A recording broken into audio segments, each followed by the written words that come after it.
और इसके बाद तो वैसे लोगों में जा रहे हैं ऑफिस मिलने के लिए, यहाँ के चलते रास्ते में उसके लिए बहुत अच्छा इलेक्शन हमारा हो गया। जिस दिन अमित शाह जी आए थे उसके बाद तो पिछले 4 दिन में बहुत तेजी से इलेक्शन हो रहा है। हर हल्के में चाना आपका नारनौल, ये गौतम साहब ने भी एक बढ़िया अच्छा संदेश दे दिया मोदी साहब के लिए। मैं इस इलेक्शन बहुत कंफर्टेबली हम बहुत अच्छे मार्जिन से जीतेंगे।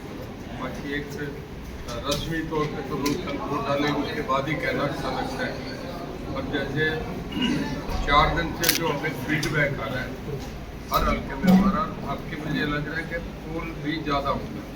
हम इससे बहुत पूरी तैयारी कर रहे हैं कि मैक्सिमम पोल। पिछली बार मेरे ख्याल में 65% के आसपास था, मुझे लगता है कि आपके 75 तक, हालांकि गर्मी बहुत ज़्यादा है, अंदाजे से भी ज़्यादा है।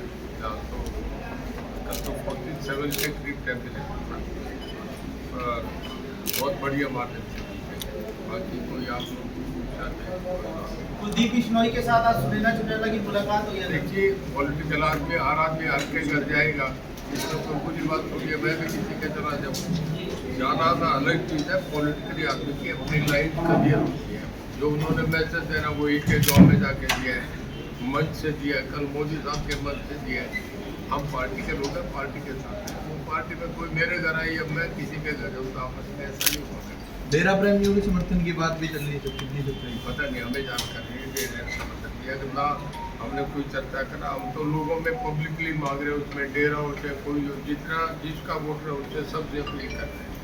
सर, जेपी ने कल बयान दिया है कि आपके जो बड़े नेता है और एमएलए हैं वो आपके साथ में जा रहे हैं, वो बोला अकेले ही घूम रहे हैं रणजीत सिंह। नहीं, ऐसा नहीं है। जहाँ मैं गया हूँ, अब जैसे इधर गया था नारनौल में, कैप्टन रघु मेरे साथ थे। मैं जितनी बार आदमपुर में गया हूँ कुलदीप बिश्नोई मेरे साथ थे। जितनी बार मैं शहर में गया हूँ डॉक्टर कमल गुप्ता जी और सावित्री जी जिंदल मेरे साथ थे। नलवा में गया हूँ तो रणवीर सिंह गंगवा मेरे साथ थे। इनके बिना कौन और एमएलए बताओ, मैं समझा नहीं किसका कह रहे हैं।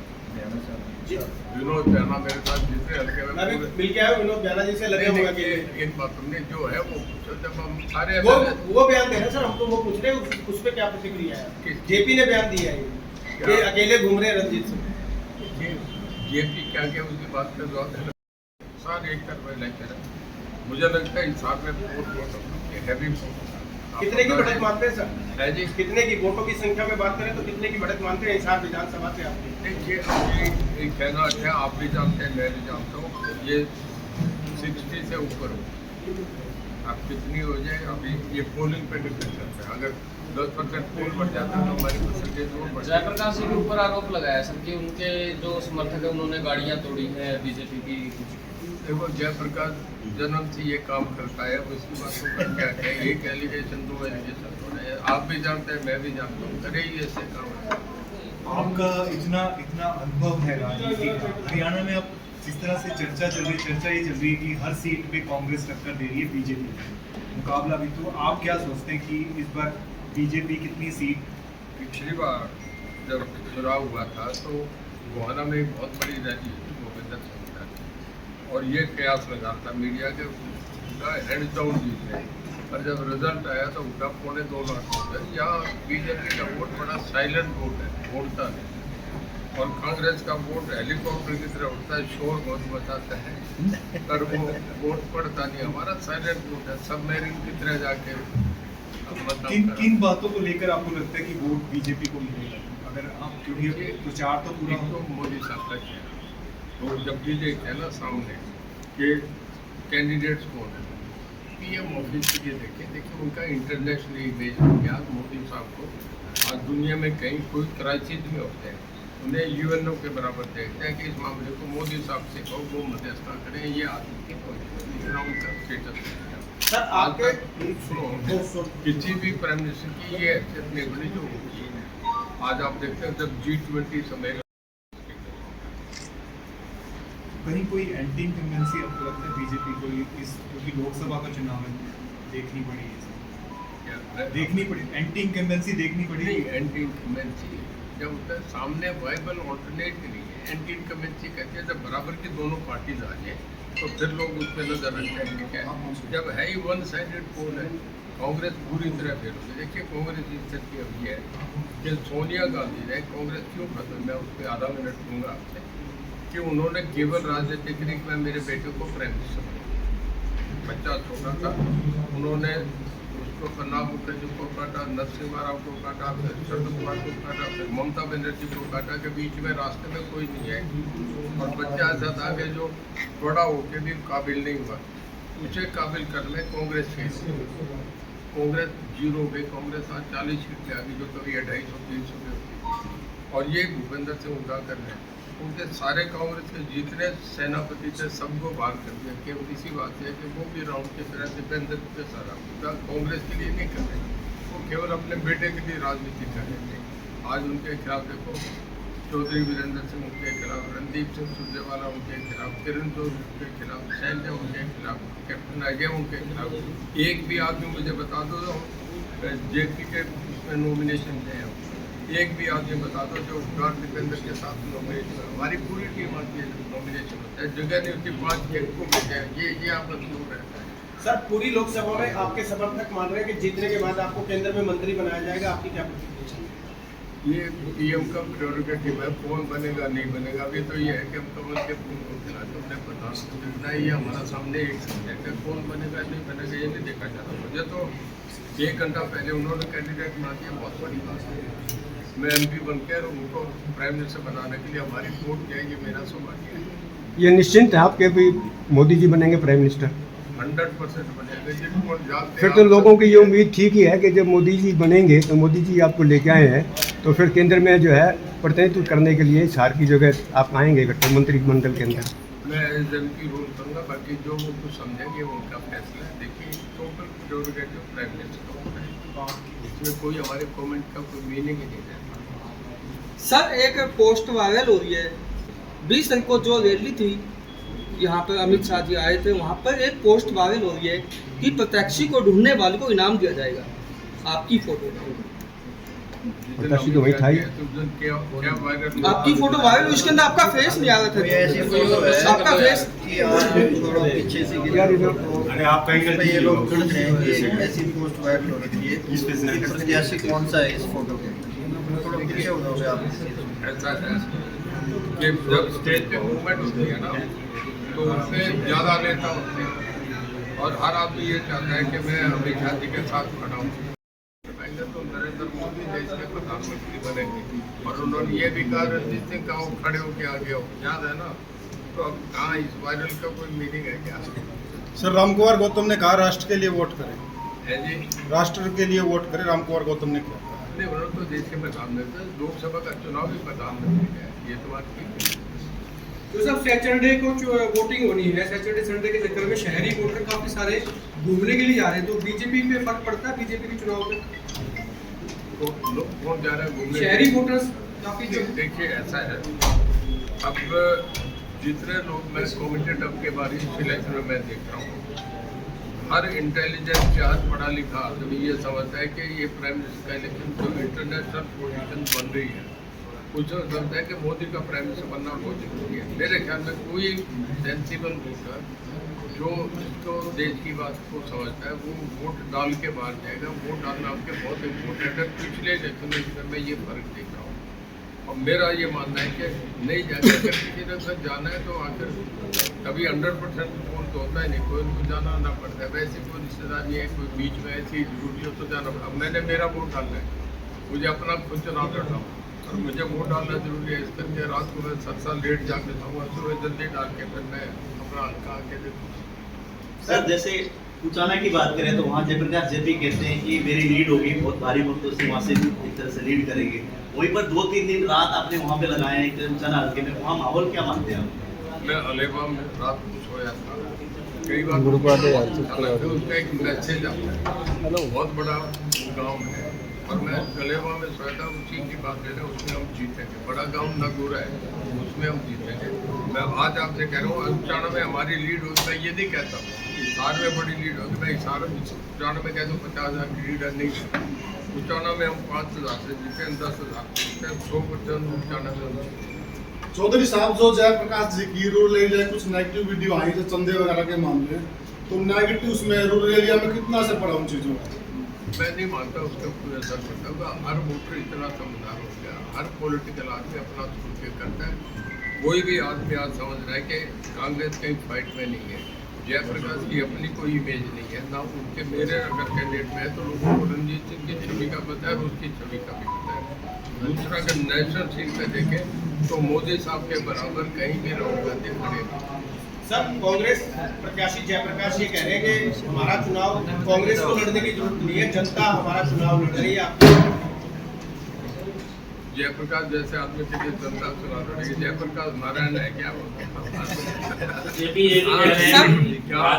सर कल गाँव के लिए गाँव के देना मीडिया के लोगों को।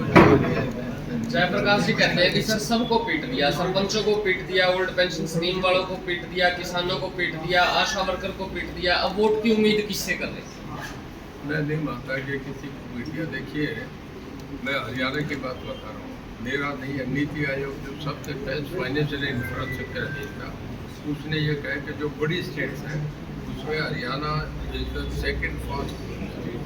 तो हर तरीके से हम आगे बढ़ते जा रहे हैं। देश हमारा दुनिया की 5 जो बड़ी इकॉनमी, मैं नहीं कहता यूएन का चार्टर कह रहा है 211 कंट्रीज है, उसमें आज इंडिया पहली 5 इकॉनमी में एक है।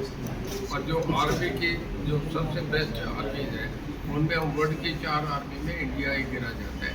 अब गाँव पीटने के बाद ये सब आपका जब ग्रोथ बढ़ता है, जीडीपी बढ़ता है आपका, तब ये सारी चीजें रेटिंग में। वो तो एक अलग फैक्टर हो गया ना सर। यहाँ के जो सरपंच जो पीते हैं, किसान पीते हैं, तो उनका कितना डेंट पड़ेगा? सरपंचों को काम पीट दिया, किसको पीट दिया। अब देखिए कहीं इस तरीके की कहीं वारदात होती है, फसल कोई हो जाता है तो उसका तो लॉ एंड एडमिनिस्ट्रेशन का मामला है, वो स्टेज पे फैसला लिया जाता है। उस वक्त की सिचुएशन में फैसला लिया जाता है। कई बार पत्थर फेंका जाता है तो पुलिस को फायरिंग भी करनी पड़ती है। ये भी होता है। जब बाबा रामपाल को अरेस्ट करना बहुत कुछ करना पड़ा, जब दूसरे बाबा राम रेम का मामला है तो भी करना पड़ा। तो गवर्नमेंट का काम है, वो तो काम लॉ एंड ऑर्डर मेंटेन करने के कुछ करा जाता है। और ये पीट दिया नहीं पीट दिया तो जंगली भाषा है। अब जेपी जैसे आदमी को पूछे बातें जल्दी इसका कोई जवाब हो नहीं। लोग कह रहे हैं कि सर राम रहीम को लेकर सॉफ्ट कॉर्नर भी है बीजेपी के अंदर। जब भी इलेक्शन होता है बाबा राम रहीम बाहर आ जाता है। नहीं, ऐसा कुछ नहीं है। हर आदमी का अपना हक है, उससे पैरोल कर लो, उससे मिलती है। मैं जेल में से मुझे पता है अप्लाई करते हैं, वोट से बिल मिलती है, पीछे कहीं अमाउंट भरा जाता है, हमें उनके ऑर्डर आ जाते हैं। उस ऑर्डर को हम नहीं रोक सकते। हमें हमारा काम है उस कॉरिडोर में उसकी सुरक्षा देखना, उसका खाना देखना, उसकी सेहत देखना। जब अंदर आएगा तो हमारी जिम्मेदारी है। बाहर जब लेके जाए तो उस ऑर्डर पे जाता है, कोर्ट का ऑर्डर में कहीं लेके जाए वो एडमिनिस्ट्रेशन वो समझता है कोई जिम्मेदारी। आपका वोट कहाँ पर है? आपका वोट कहाँ पर? मेरा सिलसिला वहाँ डाल के फिर यहाँ आएंगे? मॉर्निंग रात को जाके सोऊंगा, मॉर्निंग वोट डाल के आ जाऊँगा, फिर यहाँ आ जाएंगे। सर अभी हिसार के अंदर अब चौटाला हाउस कब बना रहे हो? है जी। हिसार में चौटाला हाउस कब बना रहे हो? ये घर बनाऊंगा, किराए पे ले लूँगा, कोई 2 कमरे का मकान ले लूँ, कोई छोटा फ्लैट ले लूँ। ये देखूंगा मेरी जेब मुझे कितना अलाउ करेगी तो मुझे देखना। पर ये पक्का है कि हिसार में मैं रहूँगा। मेरी हर मंडे एक मिनट सुनो, हर मंडे की मेरी प्रेजेंस हिसार में होगी। अगर तो लोकसभा चला, सेशन चला, जहाँ विप जारी हो जाएगी तो उसके बाद आदमी नहीं आ सकता, तो मैं उसके सेकंड डे आ जाऊँगा। लोगों को मैसेज होगा कि मंडे नहीं आ रहा, ट्यूसडे आ रहा हूँ। प्रचार प्रसार बंद हो चुका है। ये मेरा फाइनल है कि मैं मंडे हर मंडे प्रेजेंट। सर कल मदन लाल गासिया ने कांग्रेस को समर्थन दिया गया, इसके बारे में क्या कहेंगे? भैया एक तो दरवाजा बंद हो गया। सर मतदान को लेके किस तरह की अपील करेंगे? एक आदमी पूछे, एक आदमी जोर से अपना सवाल पूछे। सर मतदान के समय शांतिप्रिय तरीके से हो, उसके लिए किस तरह से अपील करेंगे आम जन से? देखिए हर आदमी ये चाहेगा कि जब मतदान करें तो बहुत पीसफुली होना चाहिए, बहुत प्यार से होना चाहिए, मोहब्बत से होना चाहिए। हर आदमी अपना जाके वोट जो है वो एक्सरसाइज करे, डाले। एक बहुत बड़ा एक आपका जैसे उत्सव है, एक पर्व है हमारे लिए कि 5 साल के लिए हम एक सिविलाइज सोसाइटी में हम कैसी गवर्नमेंट बनाए, इलेक्ट करें, वो लोगों का काम है। तो लोग अपना पीसफुली लाइन में जाके अपना वोट डालें।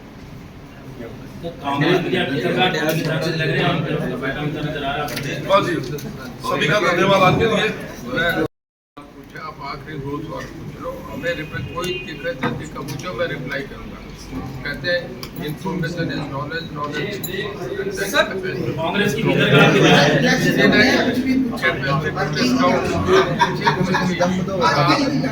ये बोल रहा उसका कोई मीनिंग नहीं। जेपी बिना बात के अड्डे से हमारे पास का क्या लेना? अच्छा रेलेवेंट रिप्लाई करो। बस मैं बोल रहा हूँ एक आदमी कोई सवाल दो पूछ रहा हूँ, तीन पूछ रहा हूँ, मुझे कोई आप पूछो। हाँ जी सर। अच्छा अरे रुक जा।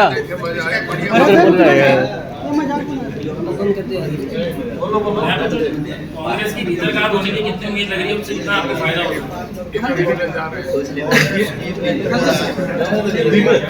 थोड़ा सा एक सीएम जी एक मिनट उन्हें पूछना। मैं कह रहा हूँ कि कांग्रेस में भीतर घात होने के कितने चांसेस नजर आ रहे हैं, क्योंकि गुटबंदी काफी है और उसमें आपको क्या फायदा हो सकता है? एक मनोज कुमार दहिया है जी, राष्ट्रीय संयोजक आम आदमी परिवर्तन पार्टी, वो अपना समर्थन आज बीजेपी को देने के हमारे पीछे आ रहे हैं। आज ये दहिया साहब आइए। नमस्कार जी। दहिया पार्टी के राष्ट्रीय संयोजक हैं ये हमें अपना समर्थन देने के लिए आए। भारतीय जनता पार्टी को समर्थन देना है, हम इनका स्वागत करते हैं।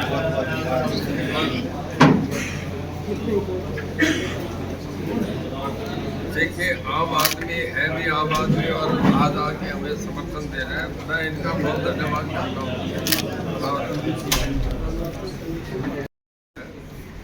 कि जब भी कभी कोई चीज़ मैनिफेस्टो रिलीज हो, पार्टी का कोई बढ़िया चीज़ जब कही जाए तो वहाँ सब लोग अच्छे जो सीनियर्स हैं बैठ के प्रेस कॉन्फ्रेंस करते हैं और ये दिखे कि पूरा चेहरा सामने है।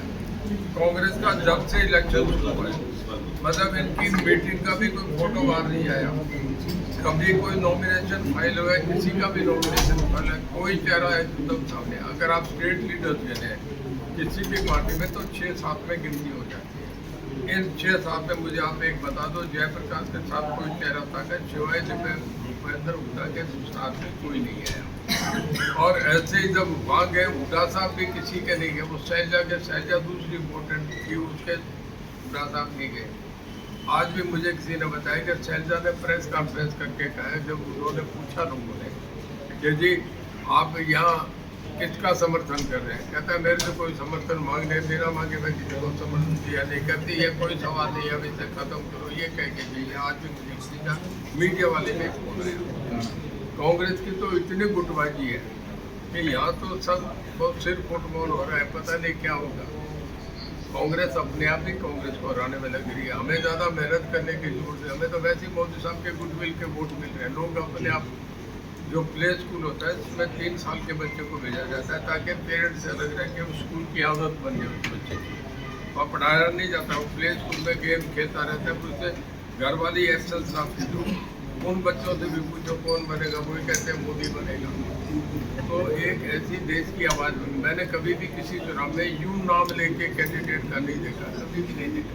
सर एक सवाल है, ये अपने दहिया साहब के लिए एक सवाल है कि अचानक से जो समर्थन का फैसला आपने किया है, ये किस लिए? कोई दबाव में या कैसे? नहीं दबाव नहीं जी, थोड़ा आगे होके देवीलाल जी के पुत्र माननीय रणजीत सिंह चौटाला जी के कार्यकलापों को देखते हुए इस बार हमारी पार्टी ने हरियाणा में अभी तक 3 कैंडिडेटों को समर्थन दिया है। नवीन जिंदल जी और भिवानी के सांसद रणबीर जी, और तीसरे हमारे माननीय चौधरी रणजीत सिंह जी को हमारी पार्टी हर प्रकार का सपोर्ट देती है। ये एक्चुअल में अपनी अपनी विचारधारा होती है जी।